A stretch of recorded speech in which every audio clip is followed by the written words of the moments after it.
All right, good morning, or actually, it's just afternoon right now, and I've been trying for a little while to get this particular bit of writing, this story up. We had some volume problems, but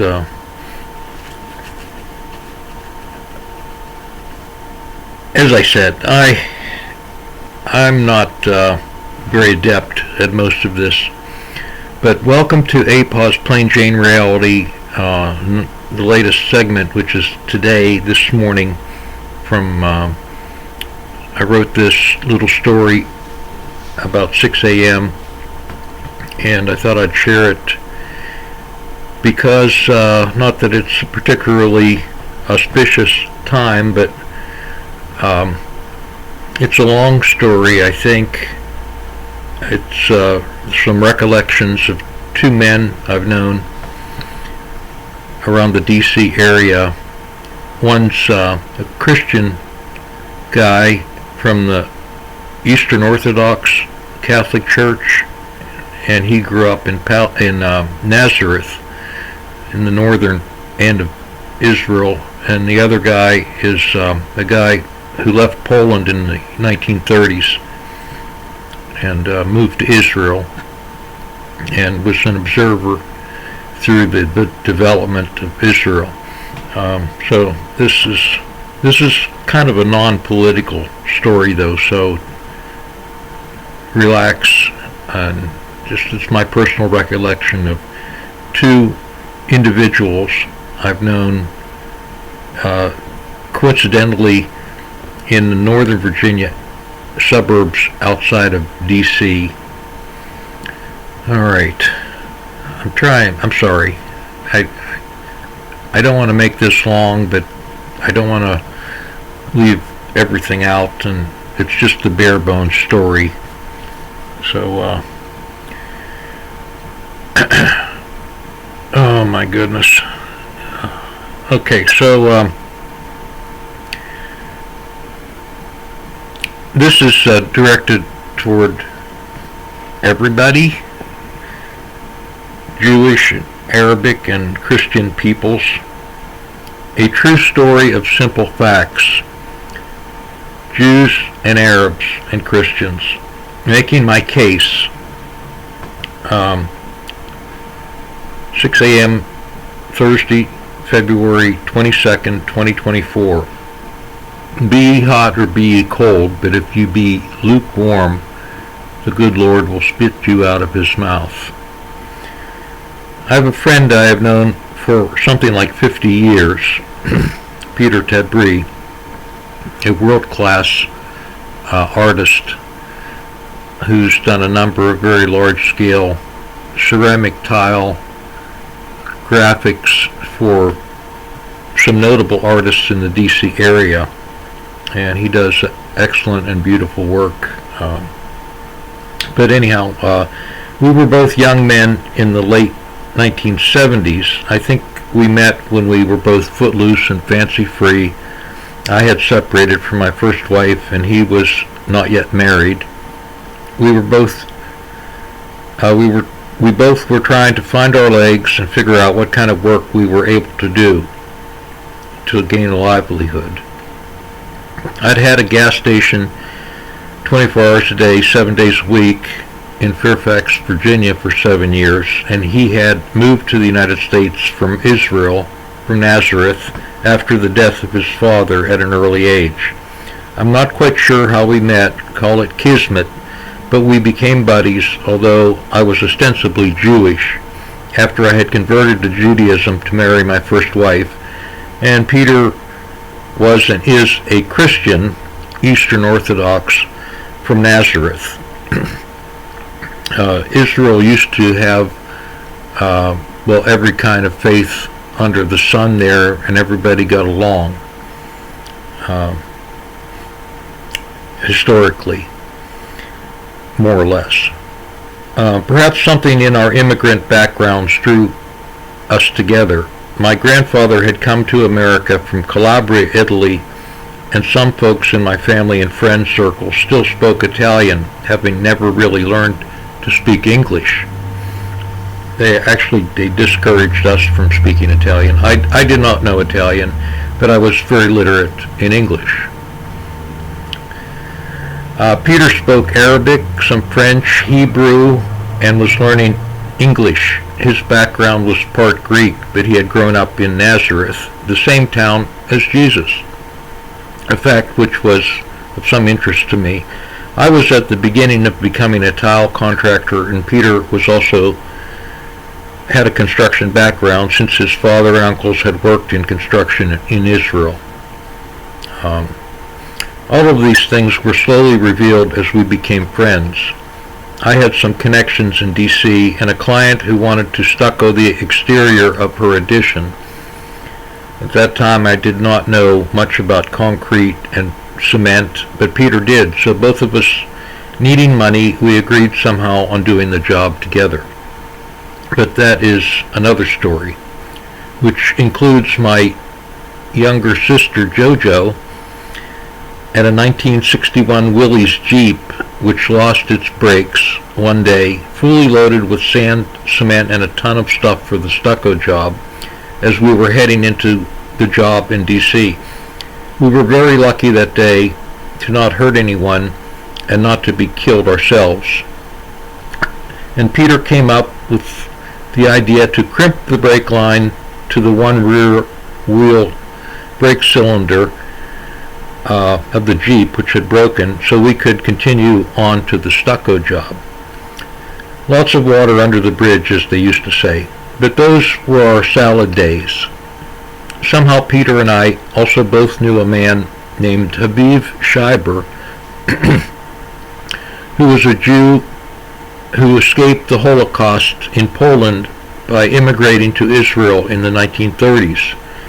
Before the Nazis ravaged and murdered 3 million Polish Jews, the cream of the world's Jewish population, and I think about a third of the total number of Jews in the world at that time.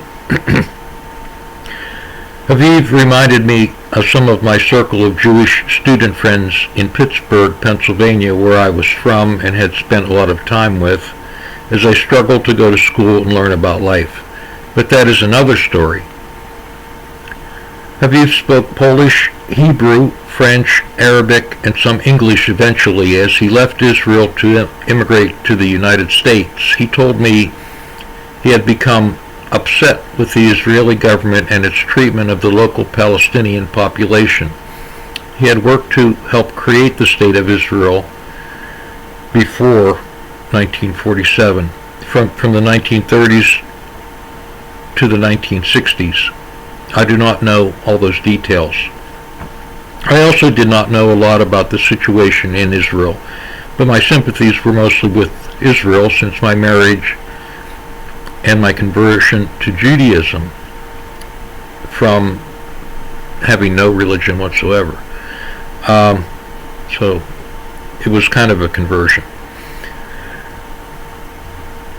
And I am not going to try to unravel the Gordian knot of the Middle East. I am merely relating my personal experience of knowing these two men who somehow came into my life and I knew as real individuals.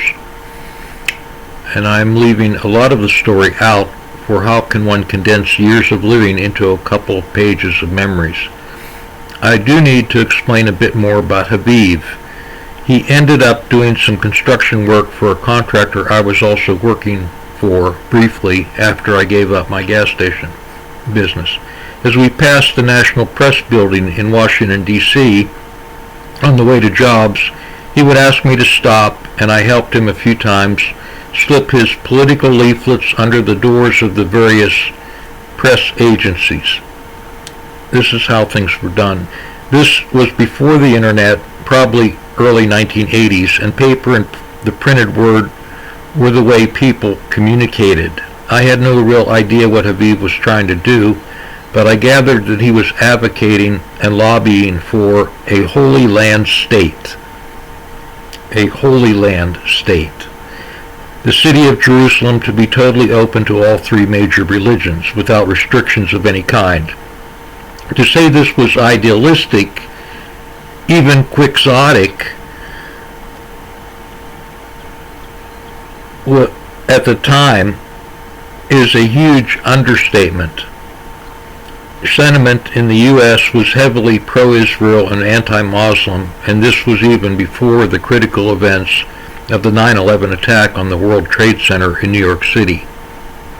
Nevertheless, Haviv persevered in his quest to mitigate the hatreds between Jews and Arabs. He tried to get speaking engagements locally here in D.C., and he did speak at the Bethesda Chevy Chase Country Club in northwest D.C., an affluent area of D.C. where many government folks and Jews lived and worked. There's a scant amount of data info about him online now, for he failed to make much of a dent into prevailing attitudes. No big surprise.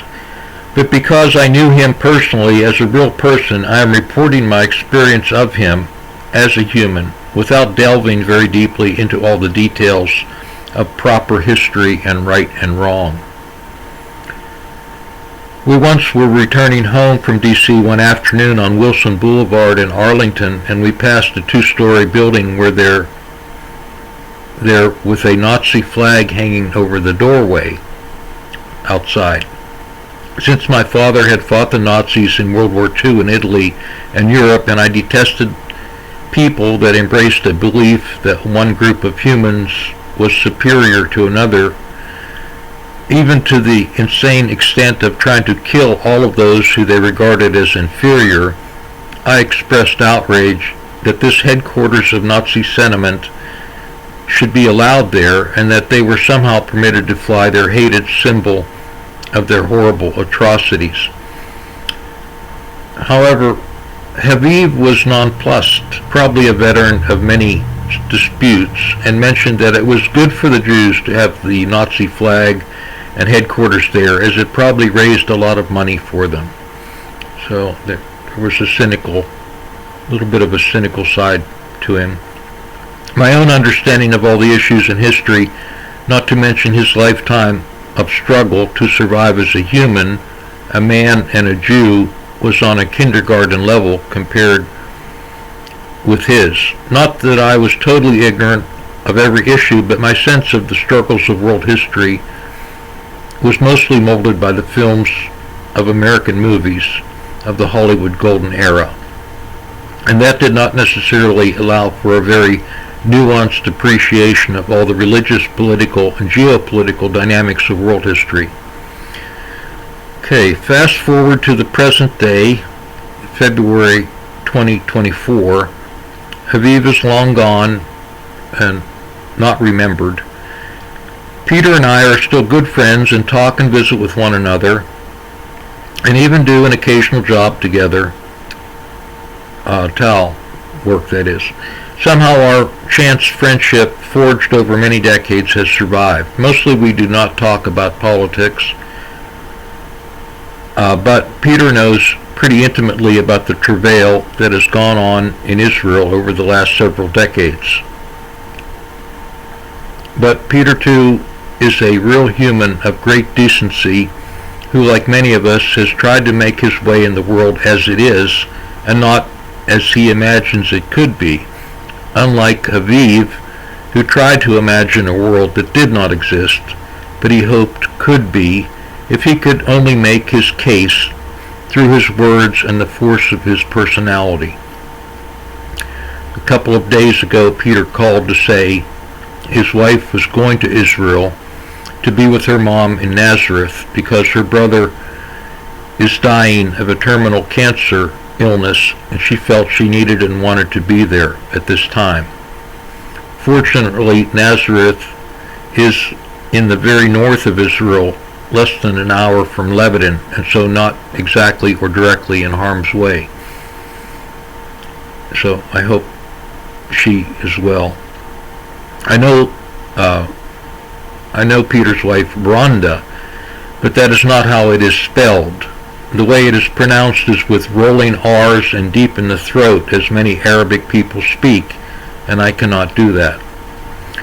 And I know several members of their families, all of whom are warm and wonderful humans. One last note I want to add that has always touched my heart. Once when Peter went to Israel to visit his family in Nazareth, he brought me a gift of a small, round, decorated wooden plate with a round picture of Nazareth in its center. As I looked at the humble town, I suddenly realized it looked just like the hometown of my mother and my godmother in southwestern Pennsylvania, Donora, where my family settled and tried to make a life there working in the steel mills along the Monongahela River. And I knew then that all the regular people of the world working day by day to make an ordinary life for themselves and their families were the same, and all of us are here too briefly, and all suffered the same fate as we try to live, perhaps to be lucky or blessed enough to have kids, mates, families, and most of us really desire to simply live in peace. But somehow, due to the mysterious processes of national and international politics, we are frustrated in our hopes. And I bless the memory of Aviv Schreiber for offering a vision of people not killing each other daily. That's my thought for today. Thank you for the use of the hall.